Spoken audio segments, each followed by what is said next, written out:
आपका अनुभव सुनकर हमें नई चेतना आई है। आपका धन्यवाद।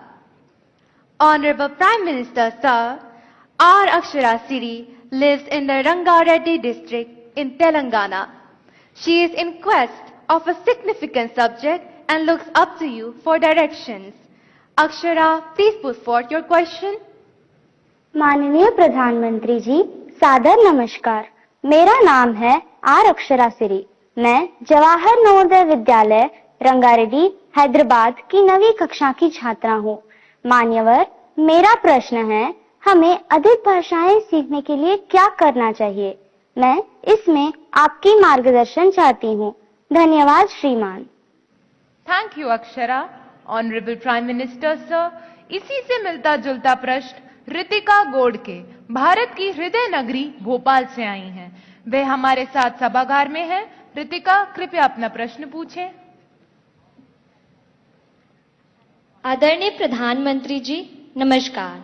मेरा नाम रितिका घोड़के है। मैं भोपाल मध्य प्रदेश कक्षा 12वीं की छात्र शासकीय सुभाष उत्कृष्ट माध्यमिक विद्यालय स्कूल फॉर एक्सीलेंस की छात्रा हूँ। सर, मेरा क्वेश्चन आपसे यह है कि हम अधिक से अधिक भाषाएं कैसे सीख सकते हैं और ये क्यों जरूरी है? धन्यवाद। धन्यवाद रितिका। माननीय प्रधानमंत्री जी, कृपया अक्षरा और रितिका को बहुभाषी कौशल प्राप्त करने के लिए मार्गदर्शन करें, जो कि समय की आवश्यकता है। माननीय प्रधानमंत्री जी। बहुत ही अच्छा सवाल पूछा आपने। वैसे मैं शुरू में कह रहा था कि बाकी चीजें छोड़ करके थोड़ा फोकस होते जाइए, लेकिन एक ऐसा सवाल है कि जिसमें मैं कहता हूं कि आप जरा एक्सट्रोवर्ट हो जाइए। थोड़ा बहुत एक्सट्रोवर्ट होना बहुत जरूरी होता है। और ये मैं इसलिए कह रहा हूं,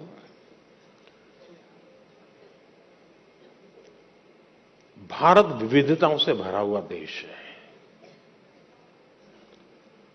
हम गर्व के साथ कह सकते हैं कि हमारे पास सैकड़ों भाषाएं हैं, हजारों बोलियां हैं। ये हमारा रिचनेस है, हमारी समृद्धि है। हमें अपनी इस समृद्धि पर गर्व होना चाहिए। कभी कभी आपने देखा होगा, कोई विदेशी व्यक्ति हमें मिल जाए और उसको पता चलेगा आप इंडिया के हैं, तो आपने देखा होगा कि थोड़ा सा भी वो भारत से परिचित होगा तो आपको नमस्ते करेगा, नमस्ते बोलेगा। प्रोनाउंसिएशन में थोड़ा इधर उधर हो सकता है, लेकिन बोलेगा। जैसा ही वो बोलेगा, आपके कान सचेत हो जाते हैं। उसको पहले राउंड में अपनापन महसूस होने लगता है। अच्छा, एक विदेशी व्यक्ति नमस्ते बोलता है, मतलब कि कम्युनिकेशन की कितनी बड़ी ताकत है, इसका ये उदाहरण है।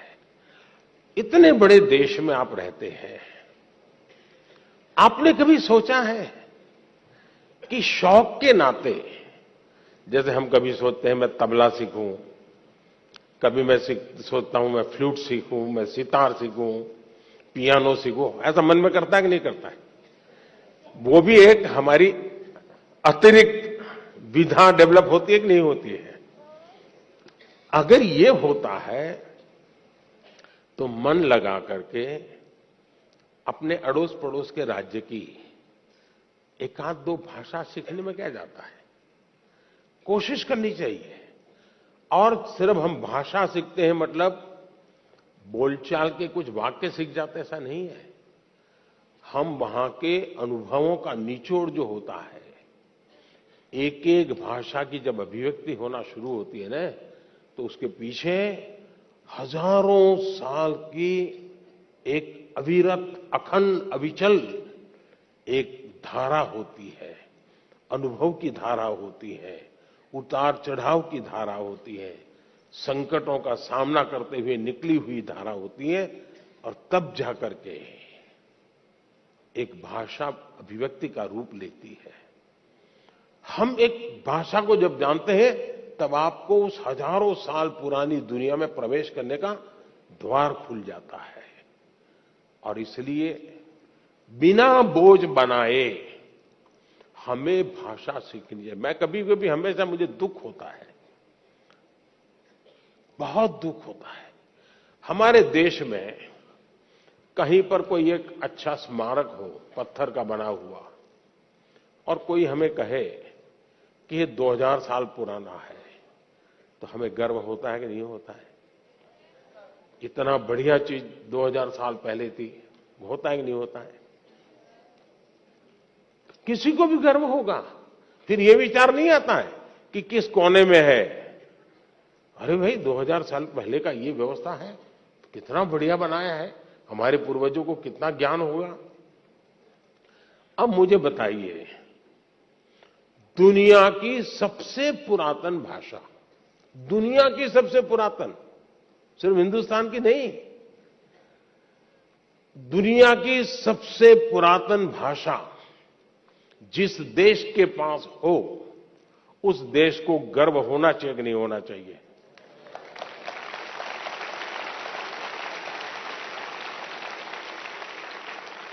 सीना तान करके दुनिया को कहना चाहिए कि नहीं कहना चाहिए कि विश्व की सबसे पुरातन भाषा हमारे पास है? कहना चाहिए कि नहीं कहना चाहिए?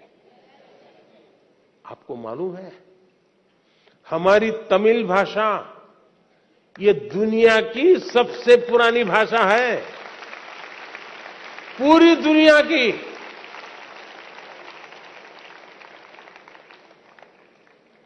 इतनी बड़ी अमानत इस देश के पास है, इतना बड़ा गौरव देश के पास है, लेकिन हम सीना तान करके दुनिया में कहते नहीं है। मैं पिछली बार जब यूनो में मेरा भाषण था तो मैंने जानबूझकर कुछ तमिल बातें बताई, क्योंकि मैं दुनिया को बताना चाहता था मुझे गर्व है कि तमिल भाषा दुनिया की श्रेष्ठ भाषा, दुनिया की सबसे पुरानी भाषा ये मेरे देश की है।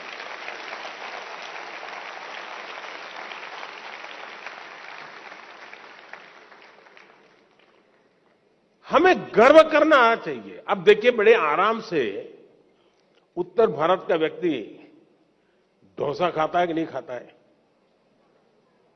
खाता है कि नहीं खाता है? संभार भी बड़े मजे से खाता है कि नहीं खाता है? तब तो उसको उत्तर दक्षिण कुछ नजर नहीं आता है। दक्षिण में जाइए आप तो वहां परोठा सब्जी भी मिल जाती है, पूरी सब्जी भी मिल जाती है, और बड़े चाव से लोग खाते हैं। गर्व करते हैं कि नहीं करते हैं? कोई तनाव नहीं होता है, कोई रुकावट नहीं होती है। जितनी सहजता से बाकी जिंदगी आती है, उतनी ही सहजता से, और मैं तो चाहूंगा हर किसी ने कोशिश करनी चाहिए कि अपनी मातृभाषा के उपरांत भारत की कोई न कोई भाषा, कुछ तो सेंटेंसेस आने चाहिए।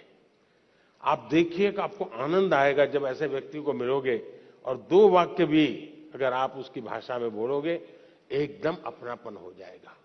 और इसलिए भाषा को बोझ के रूप में नहीं। और मुझे याद है, मैं जब बहुत साल पहले की बात थी, सामाजिक काम में लगा था, तो मैंने एक बच्ची को, और मैंने देखा है कि बच्चों में भाषा को कैच करने की बड़ी गजब की ताकत होती है, हड़प कर देते बहुत तेजी से। तो मैं कभी, हमारे यहाँ कैलिको मिल के एक मजदूर परिवार था अहमदाबाद में, तो मैं कभी उनके यहाँ भोजन के लिए जाता था। तो वहां एक बच्ची थी, वो कई भाषाएं बोलती थी। क्यों? क्योंकि एक तो वो मजदूरों की कॉलोनी थी, तो कॉस्मोपॉलिटन थी।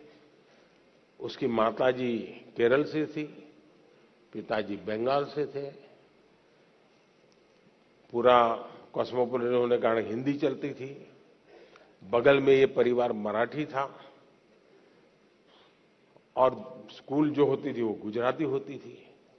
मैं हैरान था, वो 7-8 साल की बच्ची बंगाली, मराठी, मलयालम, हिंदी इतनी तेज गति से बढ़िया बोलती थी। और घर में अगर 5 लोग बैठे हैं, इससे बात करनी है तो बंगाली में करेगी, इससे करेगी तो मलयालम में करेगी, इससे करेगी तो गुजराती में करेगी। 8-10 साल की बच्ची थी, यानी उसकी प्रतिभा खिल रही थी।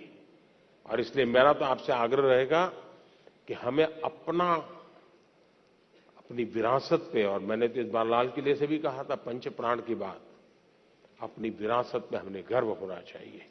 और हमें गर्व होना चाहिए कि हमारे पूर्वजों ने ऐसी भाषा हमें दी है। ये हर हिंदुस्तानी को गर्व होना चाहिए, हर भाषा पे गर्व होना चाहिए। बहुत बहुत धन्यवाद।